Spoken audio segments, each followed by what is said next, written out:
கேரளாவை சேர்ந்த சிம்ஜிதா முஸ்தபா அப்படின்ற ஒரு பொண்ணு என்ன பண்ணியிருக்காங்க அப்படின்னா, பேருந்தில் பயணம் செஞ்சுட்டு இருக்கக்கூடிய அந்த ஒரு நேரத்தில் தனக்கு பக்கத்தில் இருந்த தீபக் அப்படின்ற ஒரு நபர், கொஞ்சம் வந்து ஒரு 40+ பார்த்தீங்கன்னா வந்து வயசு வந்து இருக்கும்.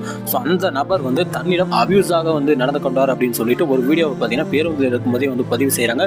அவருக்கு தெரியாம தான் அந்த வீடியோ வந்து எடுக்கப்படுது. அவர் நின்று இருக்கக்கூடிய அந்த ஒரு தருவாயில் செல்ஃபி கேமரா வந்து ஆன் பண்ணி வச்சுட்டு அவர் தன் மேலே வந்து உரசு வருவதை போல ஒரு விஷயத்தை வந்து மொத்தம் வந்து 2 கிளிப்ஸாக வந்து எடுத்துக்காங்க. ஒரு கிளிப்பில் பார்த்தீங்கன்னா அவங்க பார்த்தீங்கன்னா வந்து ஃப்ரண்ட்டில் இருக்காங்க, அவரும் வந்து அவங்க பின்னாடி இருக்காங்க. ஸோ அதே மாதிரி இன்னொரு கிளிப்பு, இந்த கிளிப்பில் பார்த்தோம் அப்படின்னா நேரடியாக வாண்டடாகவே போயிட்டு தன்னுடைய அதாவது அதை வந்து நான் கூட வந்து சொல்ல முடியல, அவங்க பார்த்தீங்கன்னா வாண்டடாகவே போயிட்டு அவருடைய ஹேண்டில், அவருடைய கையில் பார்த்தீங்கன்னா தன்னுடைய உடல் பாகத்தை வந்து தேய்க்கிறாங்க. அது பார்க்கும்போதே வந்து அப்பட்டமாக வந்து தெரியுது, அது அவங்க தெரிஞ்சே தான் வந்து பண்ணியிருக்காங்க. ஸோ இந்த ஒரு வீடியோவை எடுத்து அதை வந்து இந்த மாதிரி வந்து அப்யூஸ் பண்ணிட்டாங்க அப்படின்னு சொல்லிட்டு எடுத்து சோஷியல் மீடியா வந்து போடுறாங்க. அது வந்து மக்கள்கிட்ட வந்து பரவலாக வந்து போய் சேருது. கிட்டத்தட்ட வந்து 20 லட்சம் மக்கள்கிட்ட வந்து போய் சேருது. வியூஸ் பார்த்தீங்கன்னா 2.2 மில்லியன் வியூஸ் வந்து போயிருக்கு.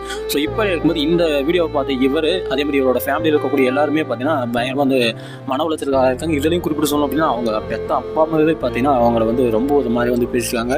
அதேமாதிரி உறவினர்கள் அப்படின்னு சொல்லிட்டு நிறைய பேர் வந்து அவரை வந்து ரொம்பவே வந்து பேசுனதுனால, என்னடா இப்படி பண்ணுற, இந்த மாதிரி இருக்கே அப்படின்னு சொல்லிட்டு வந்து பேசினதால மன உளைச்சலுக்கான அவர் வந்து என்ன பண்ணியிருக்காரு அப்படின்னா சூசைட் பண்ணி இன்ஸ்டாகிராமில் 10,000 ஃபாலோவர்ஸ் இருக்காங்க. ஸோ இதை வந்து அதிகப்படுத்தணும் அப்படின்னு சொல்லி இந்த ஒரு புதிய வித்தையை பார்த்தீங்கன்னா நம்ம அக்கா வந்து கைநாயின்னு இருக்காங்க. ஸோ இதன் விளைவாக இன்றைக்கி ஒரு உயிரே வந்து போச்சு. நம்ம அக்கா வந்து ஃபோன்லாம் சுவிட்ச் ஆஃப் பண்ணிட்டு அஸ்கண்ட் ஓடி போயிட்டாங்க. எங்கே போனாங்கன்னு வந்து தெரியல. இவங்க மேலே கேரளா போலீஸ் நேரடியாக இன்வால்வ் ஆகி எஃப்ஐஆர் வந்து போயிருக்காங்க. மாட்டினாங்க அப்படின்னா தூக்கி ஜெயிலில் போட்டு குத்துன்னு வந்து குத்த போகிறாங்க. அந்த வீடியோ பார்க்கும்போதே வந்து தெரியுது நம்ம அக்கா எந்த அளவுக்கு கேவலமாக வந்து நடந்திருக்காங்கன்னு சொல்லிட்டு. இந்த மாதிரியான விஷயங்கள் வந்து எனக்கு எதுக்கு பண்ணுறாங்க எனக்கு வந்து சத்தியமாக வந்து புரியல. உங்களுக்கு வந்து அபியூஸ் வந்து நடக்குது அப்படின்னா அதை வந்து நீங்கள் வந்து பதிவு பண்ணலாம். ஆனால் வேணுமனே வியூஸ்க்காக என்ன இப்படி பண்ணுறான் அப்படி பண்ணுறான் அப்படின்னு சொல்லிட்டு வந்து பேசுது எந்த ஒரு இடத்துலையுமே எனக்கு வந்து நியாயமாக தோணல. ஒருவேளை நீங்கள் வந்து உங்களுக்கு நடந்த அபியூஸ் மாதிரி தெரிஞ்சது அப்படின்னாலுமே அதை வந்து வீடியோ எடுத்து வச்சு அந்த இடத்துல அவர்கிட்ட வந்து சண்டை போட்டுக்கலாம், இல்லை வந்து அடிச்சிருக்கலாம். உங்களுடைய அந்த குரலை பார்த்தீங்கன்னா அங்கே வந்து நீ ரைஸ் பண்ணிக்கலாம். அதுக்கான பதிலை வந்து அவர் வந்து அந்த இடத்துல கொடுத்துருப்பாரு.